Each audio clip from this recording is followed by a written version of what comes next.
Dharmapuri Don Bosco கல்லூரியில் தேசிய கருத்தரங்கம்.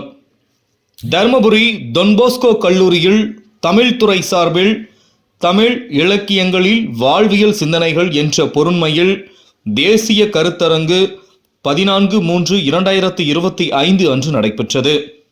இந்த கருத்தரங்கிற்கு கல்லூரி செயலர் அருட்தந்தை முனைவர் ராபர்ட் ரமேஷ் பாபு அவர்கள் தலைமை வகித்து கருத்தரங்க நூலை வெளியிட்டார். முதல்வர் முனைவர் கே ஆனந்த் முன்னிலை வகித்தார். துணை முதல்வர்கள் அருட்தந்தை தாமஸ் ஜார்ஜ், அருட்தந்தை கிறிஸ்டோபர் அலெக்சாண்டர், பொருளாளர் அருட்தந்தை அமலவாணன் ஆகியோர் வாழ்த்துரை வழங்கினார்கள். சிறப்பு அழைப்பாளர்களாக ஊத்தங்கரை ஸ்ரீ வித்யா மந்திர் கலை மற்றும் அறிவியல் கல்லூரியின் தமிழ் உதவி பேராசிரியர் முனைவர் பே. சுரேஷ், பொள்ளாச்சி ஸ்ரீ சரஸ்வதி தியாகராஜ கலை மற்றும் அறிவியல் கல்லூரி தமிழ் இணை பேராசிரியர் முனைவர் க. ராஜா, பாலக்கோடு ஸ்ரீ மூகாம்பிகை கலை மற்றும் அறிவியல் கல்லூரி தமிழ் உதவி பேராசிரியர் முனைவர் தா. மு. ஆனந்த் ஆகியோர் கருத்தரங்கத்தின் அமர்வு தலைவர்களாக கலந்து கொண்டு தமிழ் மொழியின் சிறப்பு மற்றும் தமிழ் இலக்கியங்களில் வெளியிடப்படும் தனிமனித வாழ்வியல் விழுமியங்கள் போன்றவை குறித்து சிறப்புரையாற்றினர். இக்கருத்தரங்கில் பல்வேறு கல்லூரிகளிலிருந்து பேராசிரியர்கள் மற்றும் ஆய்வு மாணவர்கள் கலந்து கொண்டு பல பொருண்மைகளில் ஆய்வு கட்டுரைகளை வழங்கினர். மாணவ மாணவியருக்கு பயனுள்ளதாக அமைந்த இக்கருத்தரங்கிற்கான ஏற்பாடுகளை தமிழ்துறை தலைவர் முனைவர் க. சங்கர் தலைமையில் பேராசிரியர்கள் செய்திருந்தனர். தமிழ் இலக்கியங்களில் வாழ்வியல் சிந்தனைகள் என்னும் தலைப்பில் தமிழ்துறை நடத்தும் தேசிய கருத்தரங்கிற்கு உங்கள் அனைவரையும் நான் வருக வருக என வரவேற்கிறதில் பெரும் மகிழ்ச்சி கொள்கிறேன். தமிழன் என்று சொல்லடா, தலை நிமிர்ந்து நில்லடா என்னும் உயர் பண்புக்கு சொந்தக்காரர், இளைஞர்களின் எழுச்சி நாயகன், பண்பின் அடையாளம். ஆம், எமது நிறுவனத்தின் செயலர் அருட்தந்தை முனைவர் ராபர்ட் ரமேஷ் பாபு அவர்களை இன்முகத்துடன் நான் வருக வருக என வரவேற்று மகிழ்கிறேன். Welcome father. சிறுத்தையே வெளியே வா, சீர்மிகு பார்வையை இவ்வையகத்தின் மீது கூர்மையாக்கு, விடாமுயற்சியுடன் தொடர்ந்து செல் என்ற கூற்றுக்கு சொந்தக்காரர் முனைவர் கே. ஆனந்த் கல்லூரி முதல்வர் அவர்களை அன்போடு வருக வருக என வரவேற்கிறேன். Welcome sir. போல கருணை உள்ளம் படைத்தவர், காமராசரை போல தொலைநோக்கு பார்வை உடையவர், பார்ப்போற்றும் நல்ல மனிதர், போஸ்கோ குடும்பம் தான் இவரது உயிர், அதன் மூச்சாக வாழ்பவர், இப்பெருமைக்கெல்லாம் சொந்தக்காரர் அருட்தந்தை முனைவர் ராபர்ட் ரமேஷ் பாபு கல்லூரி செயலர் மற்றும் இல்லத்தந்தை அவர்களை தமிழ் இலக்கியங்கள் வாழ்வியல் சிந்தனை என்னும் இந்த தேசிய கருத்தரங்கத்திற்கு தலைமையேற்று தலைமை உரை ஆற்றிட வருமாறு பணியன்புடன் அழைக்கிறேன். இலக்கியங்களிலே எவ்வளோ அழகான அழுத்தமான சீர்திருத்தமான சிந்தனைகள் நமக்கு கொடுக்கப்பட்டிருக்கின்றது. அதை புரிந்து கொண்டாலே நம்முடைய வாழ்க்கை சிறப்பாக இருக்கும் என்பதை எடுத்துரைக்கும் வண்ணமாக இன்றைய நிகழ்வு இருக்க போகின்றது. நான் என்னுடைய முனைவர் படிப்புக்காக கட்டுரைகளை எழுத வேண்டும் என்று நினைக்கும் பொழுது என் மனதிலே ஒரு விஷயம் எனக்கு தோன்றியது. என்னுடைய தலைப்புக்கு ஏற்றாற் போல தமிழிலிருந்து ஏதாவது ஒரு இலக்கியங்களிலிருந்து ஒரு ஆய்வு கட்டுரை எழுத வேண்டும் என்று. அப்பொழுது நான் தேர்ந்தெடுத்தது திருக்குறளிலிருந்து மகிழ்ச்சியாக வாழ்வதற்கு உண்டான வழிமுறைகள் என்ன அப்படின்னு திருக்குறளில் என்ன சொல்லப்படுகின்றது என்று அதை அந்த ஒரு தலைப்பில் எழுதுவதற்காக முயற்சி செய்தேன். அதை பற்றி கொஞ்சம் ஆய்வு செய்யும் பொழுது அதே தலைப்பிலே நம்முடைய தமிழ்நாட்டில் இருந்த வேறு ஒரு ஆய்வு முனைவர் பட்ட ஆய்வை ஏற்படுத்தி கொண்டிருந்த ஒருவர் அந்த தலைப்பிலே எழுதியிருந்தார். அதை படித்த பிறகுதான் எனக்கு புரிந்தது, திருக்குறள் என்பது ஒரு பெரிய ஒரு விஷயம். அதில் ஒரே ஒரு குறளை எடுத்தாவது நம்முடைய கருத்துக்களை சொல்ல வேண்டும் என்று. அதனால் 2 பக்கம் மட்டுமே வரக்கூடிய அளவிற்கு ஒரே ஒரு குறளை மட்டும் எடுத்து ஒரே ஒரு சிந்தனையை மட்டும் எடுத்து அதில் ஒரு சிறிய ஒரு ஆய்வு கட்டுரையை எழுதினோம். இன்று நம்முடைய கல்லூரியிலே பல இலக்கியங்களில் இருந்து வாழ்விற்கு சேர வேண்டிய அருமையான சிந்தனைகளை நம் மத்தியிலே ஆய்வு கட்டுரையாக சமர்ப்பிக்கப்படுவதை நினைத்து பார்க்கும்போது மிக்க மகிழ்ச்சி அடைகின்றேன். இதற்காக உழைத்திருக்கின்ற நம்முடைய தமிழ்துறை பேராசிரியர்கள் அனைவருக்கும் தமிழ்துறை சார்ந்த மாணவர்கள் அனைவருக்கும் என்னுடைய பாராட்டுகளும் வாழ்த்துக்களும். நம்முடைய இனிய அழைப்பை ஏற்று நம்முடைய வந்திருக்கின்ற சிறப்பு விருந்தினர்கள் அனைவருக்கும் இந்த நேரத்தில் நன்றி கூறுகின்றேன். நம்முடைய கல்லூரி என்னுடைய அழைப்பை ஏற்றுக்கொண்டு இங்கே வந்து நேரடியாகவே உங்களோடு கலந்துரையாடி தங்களுடைய கருத்துக்களை உங்கள் மனதில் ஆழமாக பதிப்பதற்காக வந்திருக்கின்றார்கள். அவர்களுக்கு இந்த நேரத்தில் நன்றி கூறுவதோடு அவருடைய பணி சிறக்க என்னுடைய வாழ்த்துக்களை தெரிவித்துக் கொள்கிறேன். அவர்கள் கல்வி முன்னேற்றத்திற்கும் தனது நேரத்தையும் அறிவையும் அர்ப்பணித்து தேனீக்களை போன்று எந்நேரமும் சுறுசுறுப்பாய் இயங்கிக் கொண்டிருக்கும் நமது கல்லூரியின் துணை முதல்வர் கிறிஸ்டோபர் அலெக்சாண்டர் அவர்களை வாழ்த்துரை வழங்குமாறு அன்புடன் அழைக்கிறேன். அதை ஒரே ஒரு நொடி மட்டும் நாம் நின்று யோசிக்க ஆரம்பித்தாலே அந்த வாழ்வியின் சிந்தனையின் பொருள் புரிய வரும். நல்ல நேரத்துக்காக ஏற்றப்பட வேண்டிய விளக்கு தான் காத்து கொண்டு இருக்க வேண்டும். எரிகின்ற விளக்குகளுக்கு எதுவும் தேவையில்லை. நல்ல நேரத்துக்காக ஏற்றப்பட வேண்டிய விளக்கு தான் காத்து கொண்டிருக்க வேண்டும். எரிகின்ற விளக்குகளுக்கு எதுவும் தேவையில்லை. ஊக்கப்படுத்தினால்தான் ஊக்கு கூட விற்க முடியும் என காத்து நிற்காதே. தன்னம்பிக்கை கொண்டு செயல்பட்டால் தவிடையும் தங்கமாய் விற்கலாம். எரிகின்ற விளக்காய் இருந்தால் வெற்றி நிச்சயம். எரிகின்ற விளக்காக சுடர்விட்டு எரிகின்ற ஜோதியாக நீங்கள் ஒவ்வொருவரும் வாழ்வியல் சிந்தனைகளை வாழ்வாக்க வாழ்த்துகின்றேன். நன்றி. இவரின் திறமையும் உயர்ந்த எண்ணங்களும் அறிவின் அனுபவமும் தன்னலமற்ற அர்ப்பணிப்பும் எங்கள் துறையின் வளர்ச்சிக்கும் மாணவர்கள் நல்வாழ்வுக்கும் பெரும் பங்காற்றிடும் முனைவர் க. சங்கரையா தமிழ்துறை தலைவர் அவர்களை இக்கருத்தரங்கத்திற்கான நோக்குரை வழங்கிட வருமாறு அன்புடன் அழைக்கிறேன். என்னுடைய குரல் வளம் இன்று குறைந்திருந்தாலும் மன உறுதி நிறைந்திருக்கிறது. குரல் வளத்தை பொறுத்து கொள்ளுங்கள். சொல்லில் உயர்வு தமிழ் சொல்லே என்றார் பாரதி. அது மட்டுமல்ல, யாமறிந்த மொழிகளிலே தமிழ் மொழி போல இனிதாவது எங்கும் காணோம் என்றும் சொன்னார். தமிழ் மொழியின் சிறப்பை எவ்வளவு நேரம் வேண்டுமானாலும் பேசலாம், பேசி முடியாது. அத்தகைய ஒரு சிறந்த மொழி. அந்த மொழியில், நம்முடைய தாய்மொழியில் எத்துணை இலக்கியங்கள் இத்தனை ஆண்டுகளில் 20,000 ஆண்டுகளுக்கு முன்பே தோன்றிய மொழி என்று சொல்கின்றார்கள். 2000 ஆண்டுகளுக்கு முன்பிருந்தே நம்முடைய நூல்கள் அதற்கு சான்றாக இருக்கின்றன.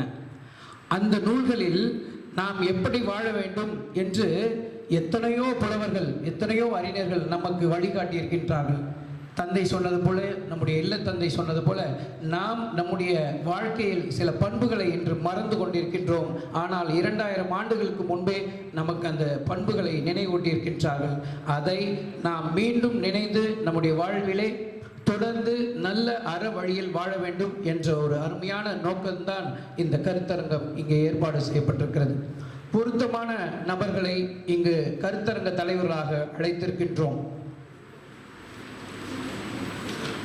ஊத்தங்கரை வித்யாமந்திர் கல்லூரியினுடைய தமிழ் துறை உதவி பேராசிரியர் முனைவர் பே. சுரேஷ் ஐயா. என்னுடைய முதுகலை தமிழ் நான் பயில்கின்ற போது என்னோடு உடன் பயின்றவர். அவருக்கு நினைவிருக்கும். சிறந்த பேச்சாளர், நிறைந்த மேடைகளிலே அருமையான நிறைய கருத்துக்களை அவர் சொல்லியிருக்கார். தொலைக்காட்சி நிகழ்வுகளில் அதிகம் பங்கேற்றவர். நிறைந்த பட்டிமன்றங்களிலே பங்கு கொண்டு தம்முடைய கருத்தை, குறிப்பாக தமிழ் மொழியின் மேன்மையை உரக்க சொல்பவர். பழகுவதற்கு இனிமையானவர், மென்மையாக பேசக்கூடியவர். அன்பிற்குரிய, நான் அண்ணன் என்று தான் அவரை அழைப்பேன், அன்பிற்குரிய நம்முடைய வித்யாமந்த கலை அறிவியல்களுடைய தமிழ் உதவி பேராசிரியர் முனைவர் பே. சுரேஷ் ஐயா அவர்கள் நம்முடைய கலந்து கொண்டிருப்பதை நாம் மகிழ்வோடு, நம்முடைய கைத்தட்டலோடு நாம் அதை சொல்வோம். அவரோடு இணைந்து பொள்ளாச்சி ஸ்ரீ சரஸ்வதி தியாகராஜா கல்லூரியினுடைய தமிழ் இணை பேராசிரியர், என்னுடைய இளங்கலை தமிழ் உடன் பயின்றவர். அதுவும் குறிப்பாக மேல்நிலைப் பள்ளியிலிருந்தே நாங்கள் இருவரும் நண்பர்கள். அந்த வகையில் இந்த கருத்தரங்களை கலந்து கொண்டு மிக சிறப்பாக தன்னுடைய பங்களிப்பை தந்திருப்பவர் இவரும் சிறந்த பேச்சாளர். நிறைய ஆய்வு கட்டுரைகளை வழங்கியிருக்கின்றார். தன்னுடைய நெறியாளர் பணி பார்த்திங்கன்னா பெரியார் பல்கலைக்கழகத்தில் நெறியாளராக இருந்து நிறைய மாணவர்களை தன்னுடைய எம்பில் பட்டத்திலேயாகட்டும் முனைவர் பட்டத்திலேயாகட்டும் நிறைய மாணவர்களை உருவாக்கியிருக்கின்றார். நிறைந்த பேச்சாளர். இன்று கூட அவருடைய அந்த பொள்ளாச்சி கல்லூரியிலே மிக முக்கிய ஒரு நிகழ்வு, நாளை பட்டமளிப்பு விழா. இன்று அவங்களுடைய அந்த நிறுவனருடைய வாழ்த்து விழா ஒன்று, நேற்று ஒரு முக்கிய நிகழ்வு. இருந்தாலும் நம்முடைய அழைப்பை ஏற்று நம்ம ஊருக்காரர் தான், தர்மபுரிக்காரர், அதனால் அந்த நம்முடைய மண்ணுக்கு பெருமை சேர்க்கும் விதமாக நம்மை அழைத்த உடனே வந்திருக்கின்றார். அவர்கள் இந்த கருத்தரங்கத்துடைய நோக்கம் நிறைவேறுமா நம்மிடையே கலந்திருப்பது மகிழ்ச்சிக்குரியது. அந்த மகிழ்ச்சியை நல்ல கைத்தல் தந்து நாம் தெரிவிப்போம். அவரை தொடர்ந்து பாலக்கோடு மூகாம்பிகை கல்லூரியினுடைய தமிழ் உதவி பேராசிரியர் முனைவர் ஆனந்த ஐயா. ஆனந்த ஐயா பார்த்திங்கன்னா 20 ஆண்டுகளுக்கு மேலாக தமிழ்துறை தலைவராக அனுபவம் பெற்றவர். அவரும் நம்ம பெரியார் பல்கலைக்கழகத்தில் நெறியாளராக இருந்து எம்பில் மாணவர்களையும் ஆய்வு மாணவர்களையும் உருவாக்கியவர். தமிழ் மீது அதிக பற்றுதல் கொண்டவர். அவரும் நம்முடைய தருமபுரி மண்ணின் மைந்தர் தான். நம்முடைய அருகில் இருக்கக்கூடிய அந்த கல்லூரியிலே சிறப்பாக பணியாற்றி கொண்டிருக்கின்றார். நமது ஆனந்த ஐயா அவர்களும் இந்த நிகழ்விலே பங்கு கொண்டிருப்பதை நாம் நம்முடைய மகிழ்ச்சியை கைத்தட்டல் மூலமாக தெரிவிப்போம். அவங்களை பற்றிய நிறைய குறிப்புகள் என்னிடத்தில் இருக்குது. நேரம் கருதி நான் குறைவாக சொல்லியிருக்கேன். அவர்களுடைய பெருமையும் சொல்லி முடிக்க முடியாது. ஆகவே இந்த கருத்தரங்களுடைய நோக்கமானது தமிழ் இலக்கியங்களில் இருக்கக்கூடிய அந்த வாழ்வியல் சிந்தனைகளை நமக்கு மீண்டும் நினைவுபடுத்தவும், அந்த வாழ்வியல் சிந்தனைகளை நாம் நம்முடைய வாழ்விலே அறப்பண்புகளை கடைபிடிக்கவும் அமைந்திருக்கிறது. ஆகவே இக்கருத்தரங்கம் சிறப்பாக நடைபெறவும்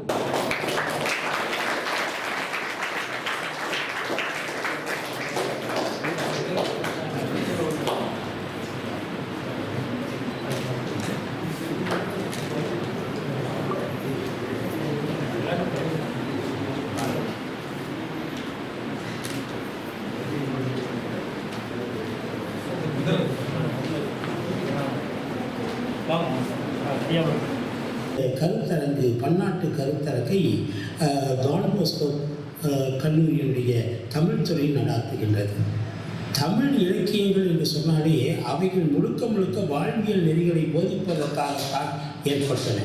மற்ற களம் என்ற ஒன்று அது தமிழிலே மட்டும்தான் உள்ளது. ஒரு மனிதன் எப்படி ஒரு மொழியை எப்படி பேச வேண்டும் என்பதோடு, எப்படி எழுத வேண்டும் என்பதோடு, ஒரு மனிதன் எப்படி வாழ வேண்டும் என்கின்ற இலக்கணத்தையும் வகுத்த மொழி நம்முடைய தமிழ் மொழி தான். அதனால்தான் அறம் செய்ய விரும்பு ஆவண்ணா என்று சொல்லிக் கொடுக்கிற போதே அறம் செய்ய விரும்பு, ஆறுவது சினம், இயல்வது கரவேல், ஈவது விளக்கேல் என்று அந்த அல்பபெட்டை கூட அறச்சிந்தனையின் அடிப்படையில் வகுத்தவர்கள் நம்முடைய தமிழர்கள் தான். அதனால் ஒரு மனிதன் வாழ்வதற்கான தகுதிகளை சொன்ன அந்த வாழ்வியல் இலக்கியங்களை வரிசைப்படுத்தி தொகுத்து ஆய்வு கட்டுரைகளாக வடிவமைத்து டான் போஸ்கோ தமிழ் துறை இதை வழங்குகிறது. இதில் பல நாட்டு அறிஞர்களும் கூட தங்களுடைய எழுத்தோவியங்களை பதிவு செய்திருக்கிறார்கள். இன்பத்திற்கும் இந்த டான் போஸ்கோ கல்லூரியை திறம்பட நிர்வகித்து வருகிற நிறுவனத்திற்கும் டாக்டர் சங்கர் நாராயணனின் சிறந்தாழ்ந்த வணக்கங்கள். நன்றி, வணக்கம். இதை நெல்லே அன்னை தமிழே முன்னை மொழிகளுக்கெல்லாம் மூத்த முதற் சொல்லே. அறிவுலக விதை நெல்லே முன்னை மூத்த மொழிகளுக்கெல்லாம் முதற் சொல்லே. அகரம் போல சிறந்தவளே அனைத்துலக மொழிகளுக்குள் சிகரம் போல் உயர்ந்தவளே. சிற்றூர்கள் வரும் முன்னே நகரம் போல் வளர்ந்தவளே. பண்பாட்டு நாகரிகத்தில் லகரம் போல் உயர்ந்தவளே. நான் வழங்கும் செந்தமிழே. ஒளிக்கடலில் முதன்முதலாய் ஒழிக்க வந்த பேரலையே. கலை கடலை நாவினால் கடைய வந்த செவியமுதே. பிறந்த மொழிகளெல்லாம் இறந்த நாள் காண என்றும் இளமை பெற்று வளர்பவளே. உலகின் ஒப்பற்ற உயர் திருக்குறளை தந்தவளே. எம்மொழிக்கும் மூத்தவளே, செம்மொழியாய் செம்மாந்து இருப்பவளே, தேவாரம் நால்வார்களின் பாசுரங்களிலே நயம் நயமாய் ஆள்பவளே, திருவாசகம் தந்தவளே, மக்கா மதினாவின் கொள்கையிலே நிக்கா முடித்தவளே, நேயம் வளர்த்தவளே, ஏசா தமிழரின் கொள்கையில் இயேசு மொழியில் எம் உலகிற்கு அளித்தவளே, இமயத்தில் கொடியேற்றி இருமாந்து இருப்பவளே, சமயங்கள் அனைத்தையும் சமமாக மதிப்பவளே, உன்னாலே பிறந்தோம், உன்னாலே வளர்ந்தோம். காய்ச்சலில் நான் படுத்தாலும், கயவர் என்னை கெடுத்தாலும், கூச்சலிட்டு தடுத்தாலும், கொடுமை பல கொடுத்தாலும், பேச்சு எனக்கு முற்றும் வரை பேரழகு தமிழே, பேச்சு எனக்கு முற்றும் வரை பேரழகு தமிழே, என் மூச்சறிவு வற்றும் வரை உன்னையே நான் முணுமுணுப்பேனடி, என் மூச்சறிவு முற்றும் வரை உன்னையே நான் முணுமுணுப்பேனடி. காலுக்கு சிலம்பிருக்க, கைகளுக்கு வளையல் இருக்க, நூல் இடையில் மணிமேகலை இருக்க, பாலுக்கு சுவையிருக்க, என் எழுதுகோலுக்குள் நீ குடியிருக்க, எனக்கேது குறை, உன்னை நான் வாழ்த்தாமல் இருப்பேனா? மறுசுமந்து பூக்காமல், மஞ்சம் ஒன்று வாக்காமல், கருசுமந்து சோறாமல், கண்ணி நிலை மாறாமல், இடுப்பு வழி பொறுக்காமல், எழில்மேனி சோறாமல், படுத்து துடிக்காமல், பத்திய நீர் குடிக்காமல், மாங்காய் கடிக்காமல், என்னை 2 மாதங்களாய் தாங்கும் மாங்காய் கடிக்காமல், மறுத்து வச்சு பிடிக்காமல், தாங்கும் எமக்கெல்லாம் தாயாகிய தமிழே, வணக்கம் வணக்கம், தாய்ப்பிள்ளை உறவம்மா, உனக்கும் எனக்கும் என்று தமிழ் தாயை வணங்குகின்றேன். மதிப்பிற்கும் மரியாதைக்கும் உரிய கல்லூரியின் இல்ல தந்தை, மதிப்பிற்குரிய முதல்வர், துணை முதல்வர், இந்த கல்லூரியினுடைய 9 நவரத்தினங்களாக இருக்கக்கூடிய பேராசிரிய பெருந்தகைகள், எப்பொழுதும் சிறப்பு விருந்தினர்கள் அவர்களுக்கு உரிய நேரத்துக்கு தான் வருவாங்க. இந்த நிகழ்வுனா அத்தனை பேருமே ஒரு குழுமி அவளை பார்த்த உடனே மிக்க ஒரு மகிழ்ச்சியாக நம்மளால் தமிழால் இணைந்த அந்த பிரபஞ்சனுடைய சக்தி. பிற கல்லூரியில் இருக்கக்கூடிய பேராசிரியர்கள், ஆய்வாளர்கள், இந்த கல்லூரியின் தமிழ் தேனி பருகக்கூடிய என் உயிரிலும் மேலான மாணவ நண்பர்கள் அத்தனை பேருக்கும் என் பணிவான வணக்கத்தினை உரிதாக்கிக் கொள்கின்றேன். கல்லூரியினுடைய முகப்புல வரவேற்பறையில் எந்த கல்லூரியும் செய்யாத அற்புதமான ஒரு சிறப்பு செஞ்சது. மலர்களாலேயே நல்வரவு என்று எழுதி முகப்பிலே வரவேற்றிருந்தார்கள். அந்த முகப்பு செய்தியை பார்க்கும் பொழுது எனக்கு ஜப்பானின் நயாகரா நீர்வீழ்ச்சி தான் ஞாபகம் வந்தது. ஜப்பானிலே ஜப்பான் மாற்றிட்டு அமெரிக்கானுடைய நயாகரா நீர்வீழ்ச்சியில் வந்து பார்த்தீங்கன்னா அதன் முகப்பிலே வெல்கம் அப்படின்ற ஆங்கில வார்த்தை எழுதாமல் நல்வரவு என்ற தமிழ் வார்த்தையை அங்கு எழுதியிருக்கிறார்கள்.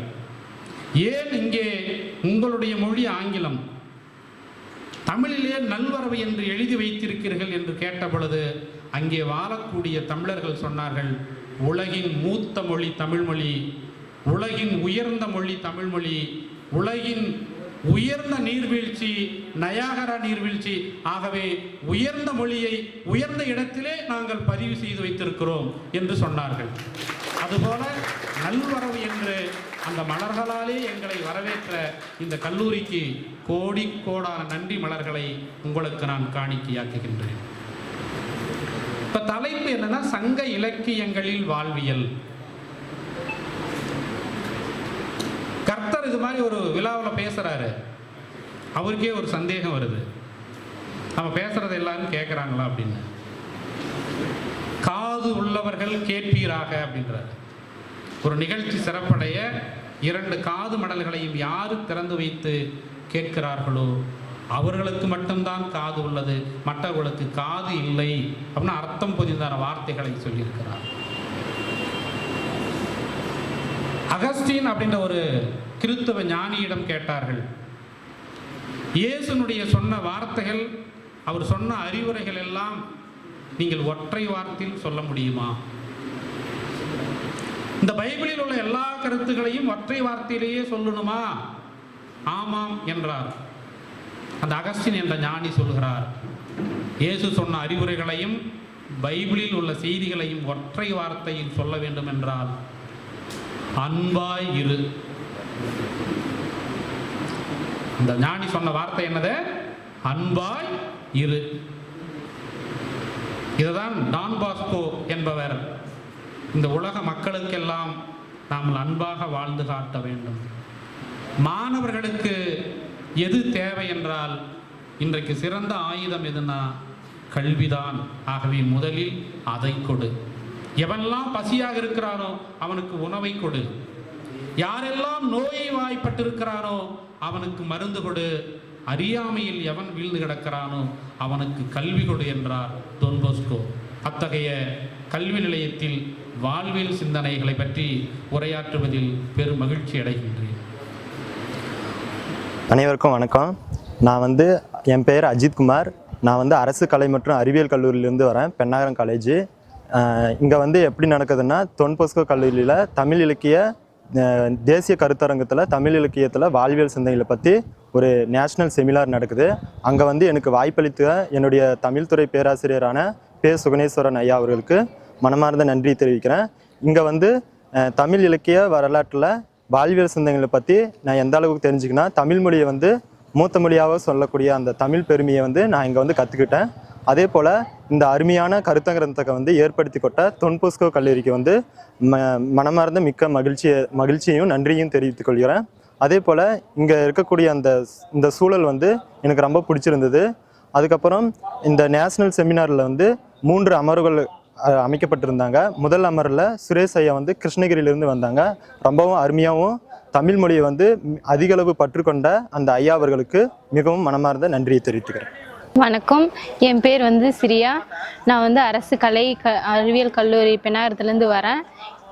ஃபஸ்ட்டு இந்த வாய்ப்பை ஏற்படுத்தி கொடுத்த எங்கள் கல்லூரி உதவி பேராசிரியர் பே. சுகுணேஸ்வரன் ஐயா அவர்களுக்கு நன்றியை தெரிவித்துக்கிறேன். அதுக்கப்புறம் இந்த வாய்ப்புக்கு ஊக்குவித்தமாக இந்த கல்லூரிக்கு டொன் பாஸ்கோ காலேஜ் தருமபுரி கல்லூரிக்கு நான் நன்றியை தெரிவித்துக் கொள்கிறேன்.